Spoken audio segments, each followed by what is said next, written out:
Well, welcome everyone to another edition of Safe Conversations. We're thrilled that you've joined with us. Paul, welcome. Yeah. Good to see you.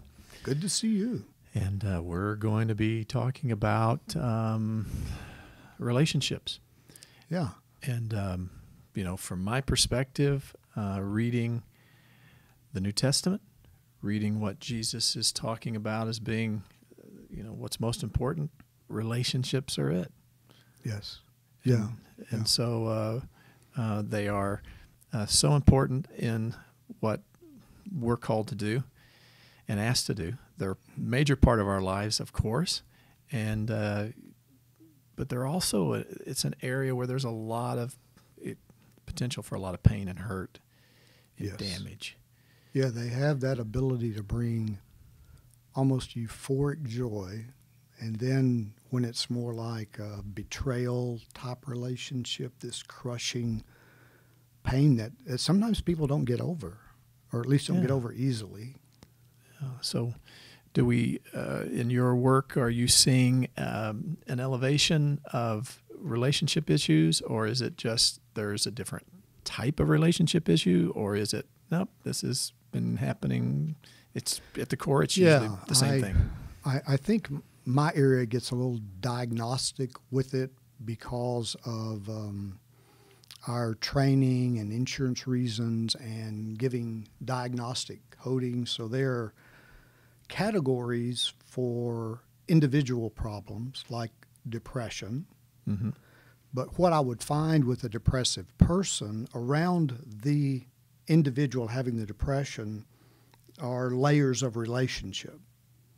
So even the individual has this relational input. If not present, it could be historical relationships that had a negative impact on the person. Yeah. Now, we do have categories for relationship, but a lot of things can be individual. And I would say it appears to me that there's not anyone who hasn't been touched, good or bad, with relationships. It appears to be God's creative design to me. Right.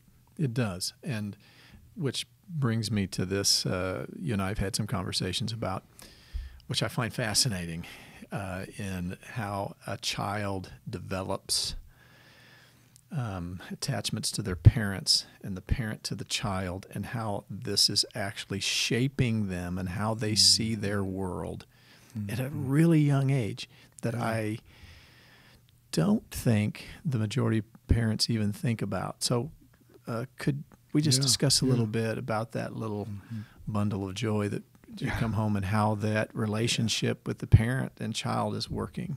So, well, I think of the word template.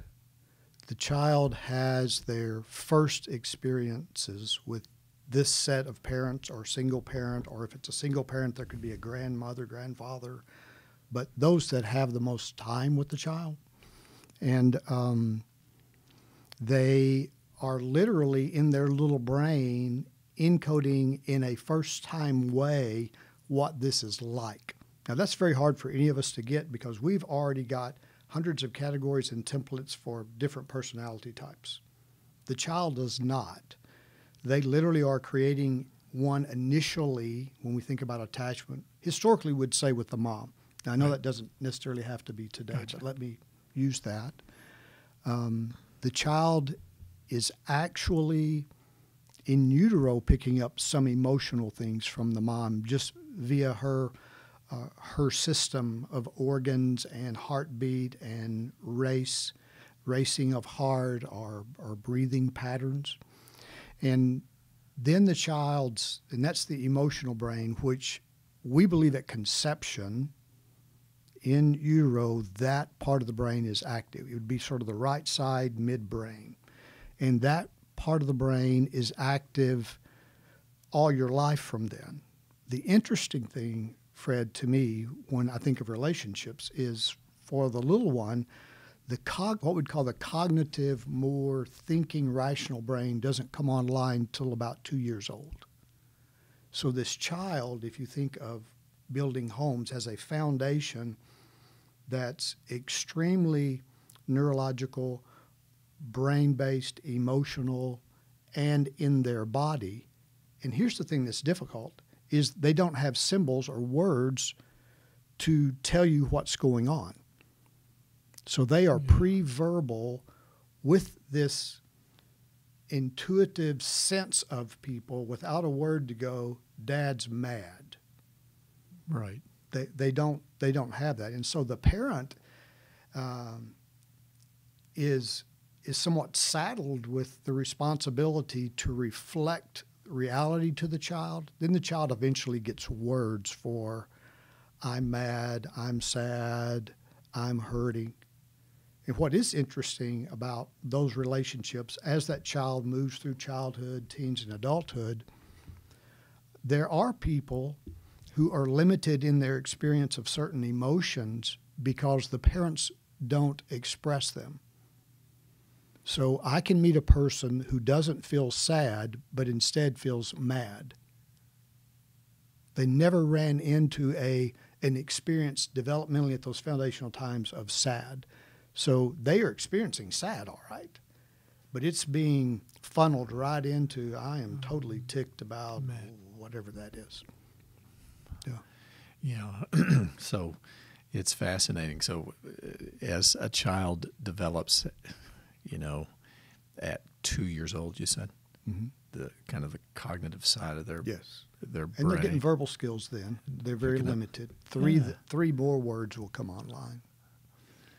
And I know this isn't just a parenting video or time, but when we're talking about relationships, it's kind of where we kind of learn how to relate. That's right. So, what are some of the things that parents can be aware of in a really early setting with their child?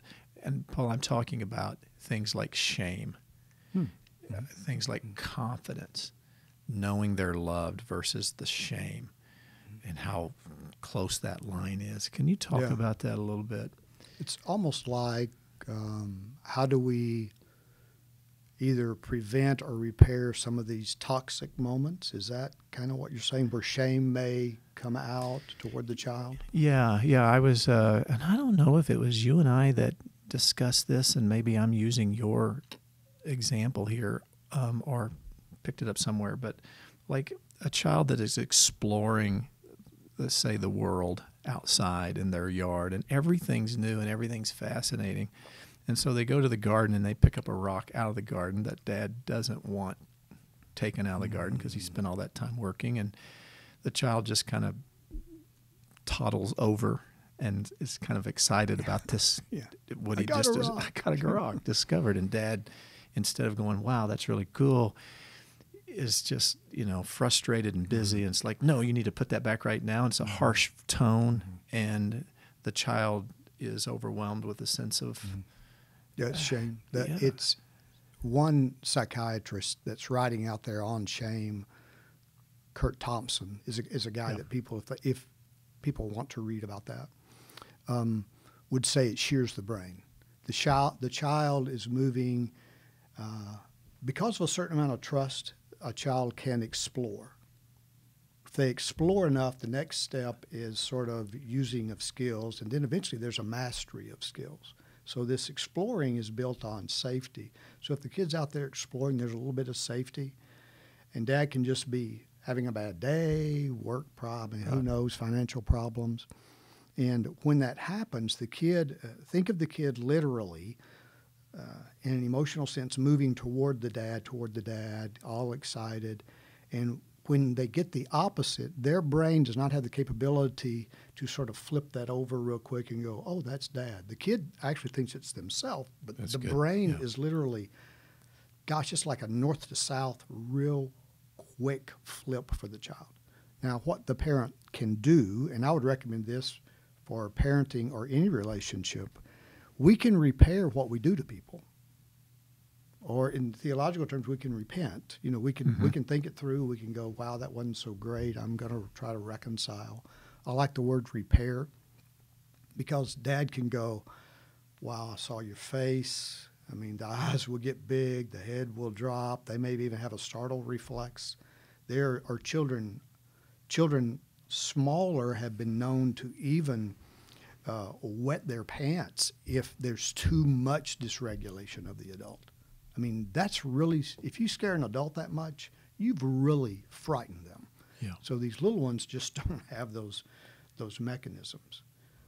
They get too much of that from a parent, and what they do is they learn to shut a part of themselves off, possibly from themselves, but for sure from the outside world. So I'll just learn to not show cool stuff to Dad. Now, he doesn't think that way at 2. Wow.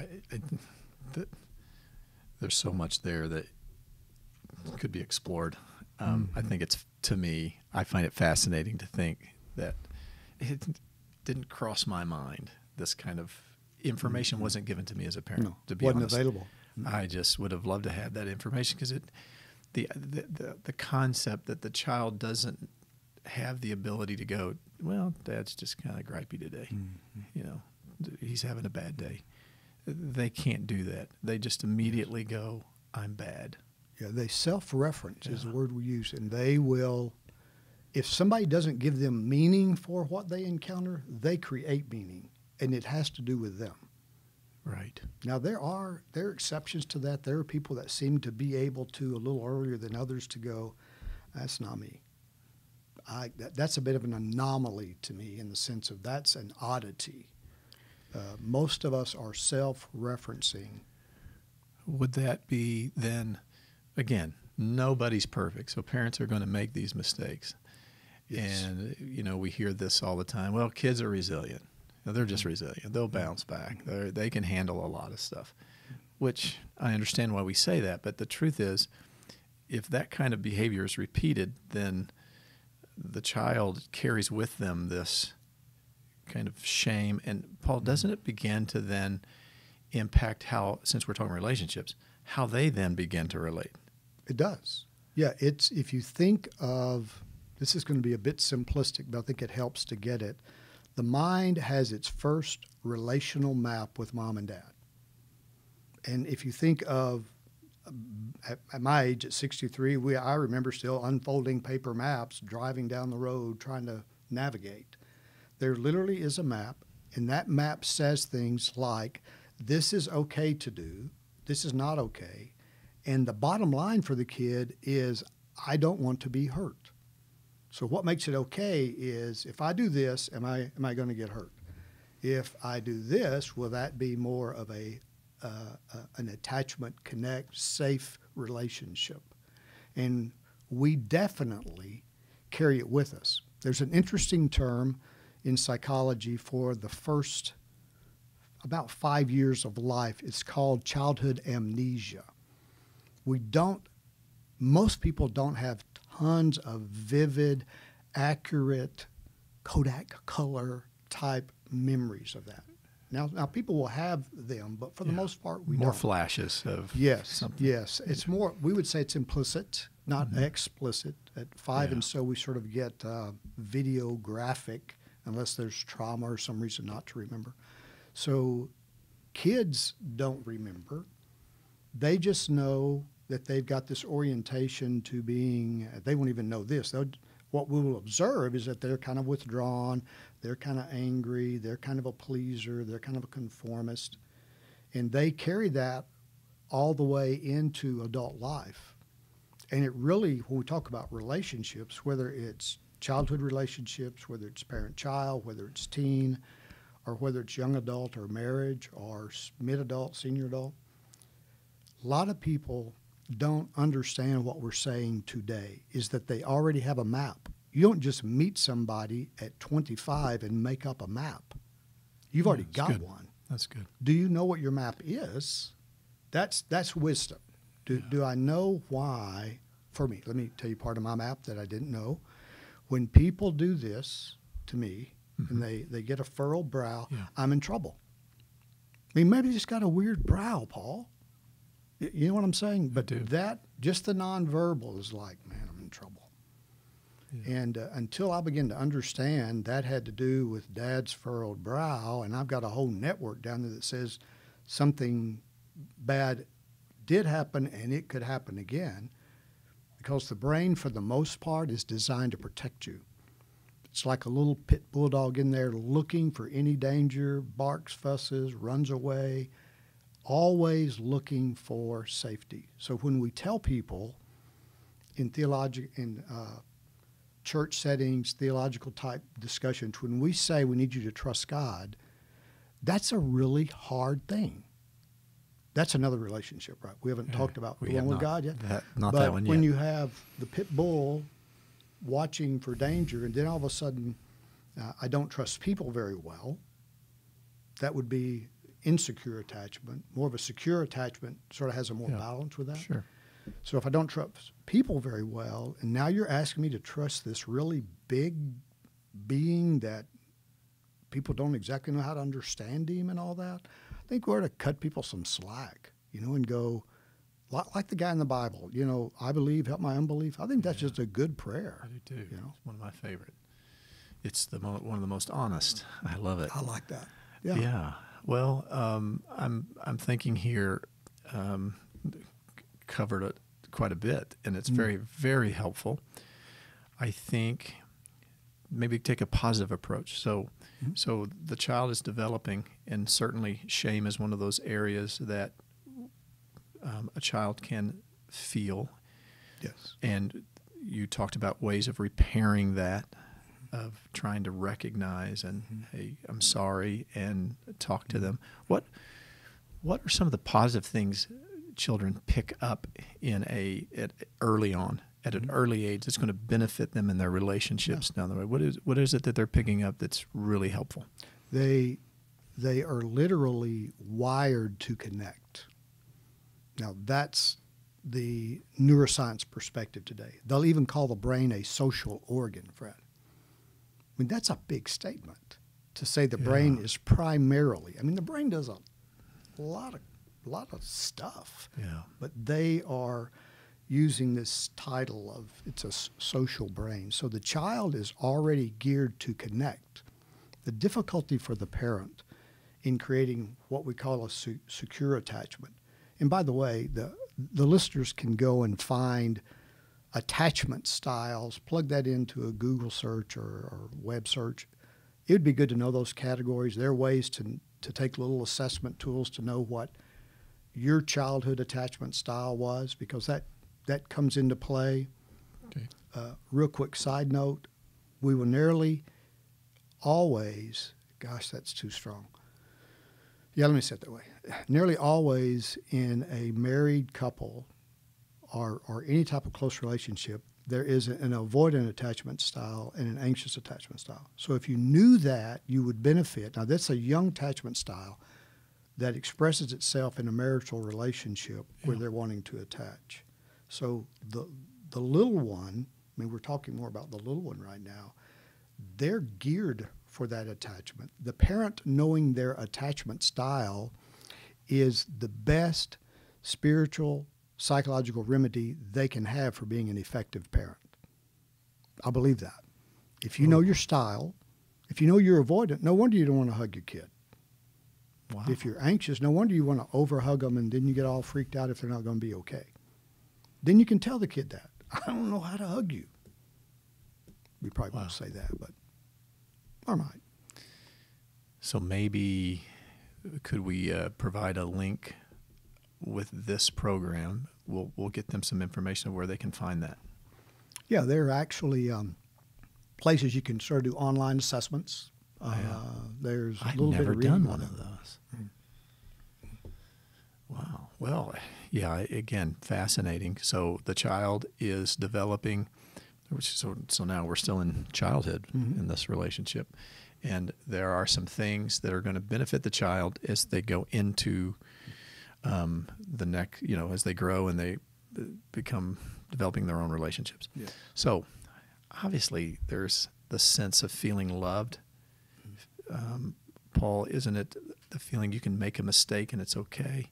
Oh, yeah. There's Yeah. I know in Christian circles, self-esteem is a debated, area. Mm-hmm. It just fascinates me that the way I grew up, the worse you felt about yourself, the closer you were to God. But well, it's really hard to relate to individuals when you feel like crap. Yes. A word that I have found, or a phrase that is, I don't think it's better than self-esteem. I think it helps us more than self-esteem, is self-compassion. Being compassionate for the self is a little more reliable than, because esteem from an insecure attachment perspective is always trying to compensate.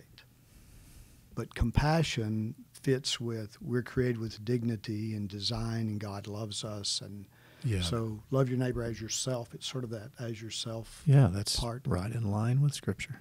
Yes. Absolutely. Self-compassion. That's good. Yeah, it's not as debatable, or it doesn't spur people on. It's like, yeah, I should really care in a reasonable way for myself.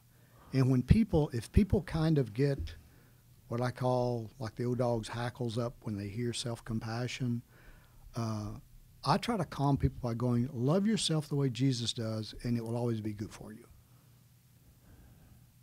I think that's a good idea. That is a good idea, and that would be, because I wrote that down, self-compassion, how?